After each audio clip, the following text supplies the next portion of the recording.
floor to the Honorable Mr. Housefather. Thank you, Mr. Chair. Witnesses, and for the record, I want to say I hold all these witnesses in very high esteem and appreciate you being here. I do believe that elected officials and social media providers need to work together on sound public policy. With that being said, my job is to get answers for Canadians. I have a lot of questions. So again, I would appreciate succinct responses. And Mr. Chan, unless otherwise mentioned, my questions are for you. Mr. Chan, who is the CEO of Facebook? That is Mark Zuckerberg. Mr. Chan, Facebook is a closely held public company, and that's because there is one individual that controls a majority of the voting shares. Who is that person? The majority shareholder is Mark Zuckerberg. And as a result of holding a majority of shares, Mr. Zuckerberg also controls who's on the Facebook board of directors. You currently have 9 directors. 7 of them are independent directors. 2 of them are Facebook employees. Who are those 2 Facebook employees who are directors? I haven't checked recently, but I believe it's Mark Zuckerberg and Sheryl Sandberg. You are correct. And Mr. Zuckerberg is also the chairman of the board, correct? I believe that to be true. Thank you very much. Under the corporate governance guidelines published on Facebook's website, the board of directors acts as management team's advisor. Mr. Chan, did the board of directors advise the management of Facebook on Facebook's decision to block Australian users from sharing news articles on February 17th, 2021? Oh, sir, I'm not privy to that information. You're not privy to that because you're not on the board of directors, so you don't attend the board meetings. Would that be correct? That is one reason, yes. And you're not privy to the unredacted board minutes that would give you this information, correct? I have not asked, and I'm not privy to it. Mr. Zuckerberg, though, is on the board, and he was privy to both what happened at board meetings and to the minutes of these board meetings, correct? Presumably. Thank you very much. Mr. Chen, on January 30th, 2021, Australian Treasurer Josh Friedenberg stated that Mr. Zuckerberg had called him and other Australian lawmakers to talk about the news media bargaining code. Were you on those phone calls? I was not. So you couldn't tell us what representations Mr. Zuckerberg made to Australian lawmakers, correct? I cannot tell you anything that was personally conveyed on either side. I understand. And Mr. Friedenberg then stated on February 18th that he had again been called by Mr. Zuckerberg for 2 consecutive days. You weren't on those calls either, were you? I was not. Okay.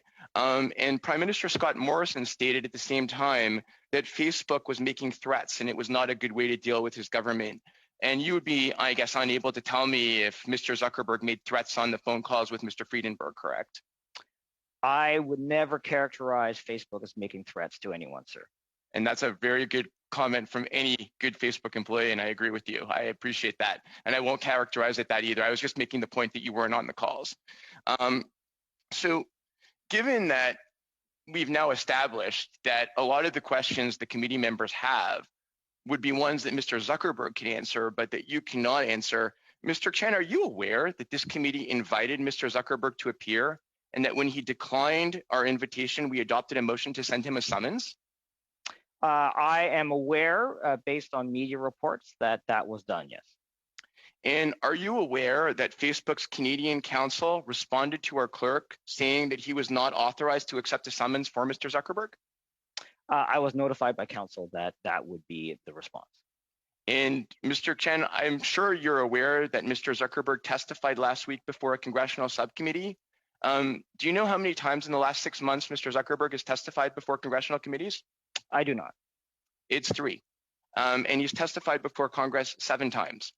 So, Mr. Chen, since Mr. Zuckerberg takes his responsibility to U.S. lawmakers so seriously, can you explain to us why he repeatedly refuses invitations and indeed summonses from Canadian parliamentary committees? Sure. I mean, as you point out, Mr. Housefather, it was very, Mark was very much engaged with, as an American, engaged with the U.S. congressional process last week. It so happens that your committee has requested an appearance today, and of course, it's Canadian representatives of the company that are here before you today. As Facebook, we are, as you can appreciate, a platform that is operating in many different countries around the world. And it is always the case that when Parliament wishes to speak to representatives of the company, we will always be there, as we have been with the Canadian Heritage Committee, regardless of the topic. We are happy to engage, and the company has a similar posture around the world. So basically, Mr. Chen, as soon as Australia announced that it would propose legislation that Facebook did not like, Mr. Zuckerberg reportedly reached out to Australian lawmakers directly.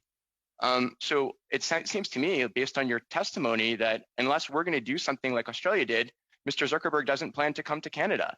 How much is your ad revenue in Canada on an annual basis, Mr. Chen? I'm not aware of that number. Is Mr. Zuckerberg perhaps aware of that number? I'm not sure. Is he aware that there's 25 million Facebook users in Canada? There's 24 million Canadians. 24 million. And it sounds like a substantial number. And again, this committee has now asked to hear from Mr. Zuckerberg on a couple of occasions. The ethics committee did as well. He has refused our invitations. And it sounds, again, like the questions I wanted to ask you were unable to answer because they were individual issues that Mr. Zuckerberg himself could have asked. So I would like to ask you on behalf of this committee to please convey to Mr. Zuckerberg that we would like to hear from him. I will pass on the message when I get the chance. Thank you very much. Thank you, Mr. Chen. Mr.